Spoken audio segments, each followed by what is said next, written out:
then help youth spin off and become entrepreneurs in their own right. And it's an issue that we're dealing with involved in the newer construction business incubator with you, Bill, is sort of how do we grow entrepreneurs? We sort of help them get business opportunities, connect supply and demand, but how do we grow them? What are some of the lessons you've had, or are you doing, I should say, and then there's some lessons, and if you're doing any of that too in the catering business, it'd be interesting. So I would say that primarily we're not educating or creating entrepreneurs. So our youth, so our youth can earn a job with us. We have about 7 partners right now who our youth can then earn paid internships after they work with us for a while. They can also work for one of our partners. But our goal would be that when they complete community college, that they would then move on to get a job or to a 4-year school. So that's where we're going. That's helpful. We just send everybody to Joe. But I think that's a good point, is that if you're not doing that, or if you can't do that, you can partner with somebody who is. Right. Good, thank you very much.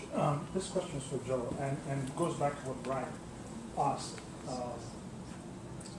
My question goes to, we can never outperform our own self-image. And I tend to find that whenever we have opportunities like yours, we focus on the mechanisms of how to get into business.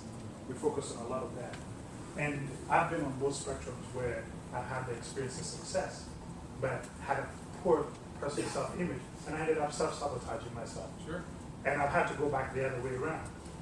What are you doing? And Lisanne, I'm probably sure yours is very specific because you're dealing with, people who not only have a self-esteem issue and you are focusing on that, but what are some of the things that you're doing at your level where you are taking somebody who not only doesn't have the capital, but needs to believe in himself? Yeah. What are you doing in your respective organizations to focus on that foundation that sustains you beyond the 1,500 or the 200,000? That's a great question, and I think that if I had my druthers in the perfect world, I would put on our website consulting for things like setting goals and getting a better self-image and doing away with the fear that stops you from going into business. But I think those wouldn't have quite the draw. Instead, what I do is I put things like bookkeeping, marketing plan, etc. And so, but what happens is, in reality, like I said, when someone comes to me for a marketing plan, I've done a couple of these this week. When we talk about the target market, what their pain points are, why people buy it from you, things like that. But beyond that, we set small goals. Okay, we set goals like how many new customers are you going to get this month? What are 3 manageable, cost-effective things you can do in the next couple of weeks to improve your marketing? And then 2 weeks later, I call them and I say, have you done those yet? Right? And so it's daunting when you're at that point, especially if you sabotage yourself like many people in our population, and any population do really. But so I think the way to get around that is to take baby steps, say, okay, you haven't got to worry about everything right now. Let's just get some more customers, let's get your blog going, let's approach a potential client and have a meeting with them and see where that goes, and then go from there. And so that's exactly it, right? It's that, here's the big picture, but let's break that down into bite-sized pieces, and I'm going to be here with you, helping you with the information you need, first of all, but also the motivation, hopefully, to get you on that path to meet your potential. On the lending side of it, people are often scared to take out loans and they're scared to approach a bank, and with good cause, because banks don't really want to lend to people that we're lending to. And so if we can give them, let's say, a $600 loan just to build their credit, okay, they can improve their score by a lot, and they can then gain the confidence that comes with that, and perhaps approach the mainstream financial system about using those services. And so I think it's all about taking the big picture, breaking it down into bite-sized pieces, and getting people step by step to the point where they can create jobs and they can borrow money from bigger banks and things like that.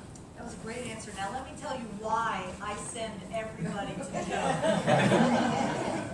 Because that process of building people up really is, it grows out of the culture and the rituals of an organization.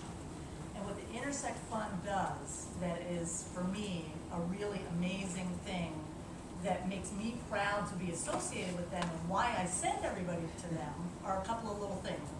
One is they put together an annual book of their entrepreneurs. Every person gets a page. Professional photography. They look amazing, right? They look incredible. It's a profile of that person. And that might be somebody who came from a background where they never dreamed they would be an entrepreneur, and now they're in a book that's being circulated and shared with all kinds of folks. They're featured on the website. They do Intersect Fund showcases where they have all their entrepreneurs lined up in a fancy schmancy hotel selling their stuff, and they invite everybody. Everybody comes and patronizes their businesses. They get them connected to Whole Foods and all kinds of important places, and these folks are meeting with important people, and those are the rituals and the culture of the organization, that they are building people up in everything that they do, so that the folks who come through that program feel successful before they even get out and start their business. And I think that's really important. That's why we send people down. I'm going to take this question, but I also want to pull out the fact that it's also important that there's a term, indigenous entrepreneurship. That there are skill sets that people that are from certain communities, depending on why you feel left out, they have knowledge of the community that somebody, say like Joe, might not have. And you need to pull out that competitive advantage of those individuals as well, because they can move and navigate through a community sometimes differently than Joe can. It's not a problem, but it's just a different terms of navigation. Yeah, well, it is, but I don't want to put one over the other. I don't want to say one over the other, but there is an indigenous understanding of a community that I think you should also be pulling out of individuals as well. My name is Dave Paul. I'm from a company called Respect Challenges. One of the questions is for all three of you, however it may fit. How do you structure the balance between if you use any volunteers versus the ones that are on payroll versus the business acumen that you talked about? In other words, I'm going to ask you the hard question. Everybody said, oh, you need to treat it like a business. Do you have anybody on your staff that has the business acumen? Because I came out of business into nonprofit, and it's a very different, way of thinking things. But my question is how do you handle those first two, and are you considering bringing someone in from business? Because I think it's easier to transition a business person to nonprofit than take the nonprofit brain and bring them out to the business. Perhaps.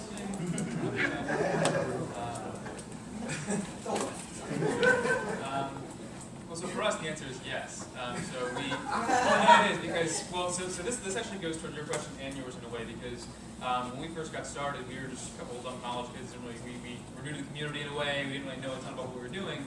And so the question is, how do you get the business acumen? How do you get that indigenous knowledge of the community? And a big part of that was hiring people like Luis, actually, who runs his own business in New Brunswick, who speaks Spanish and can communicate with our potential clients much better than we can.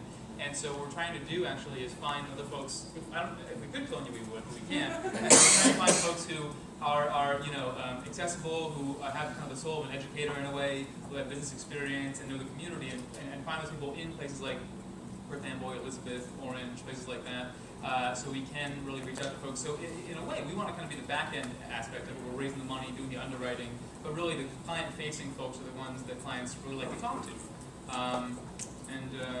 So that's what we've done. And then beyond that, we're lucky enough to have a pretty entrepreneurial culture, I think, having the co-founders are still there. We're still very small and pretty agile staff, I think. So we try to bake that into our culture as much as we can.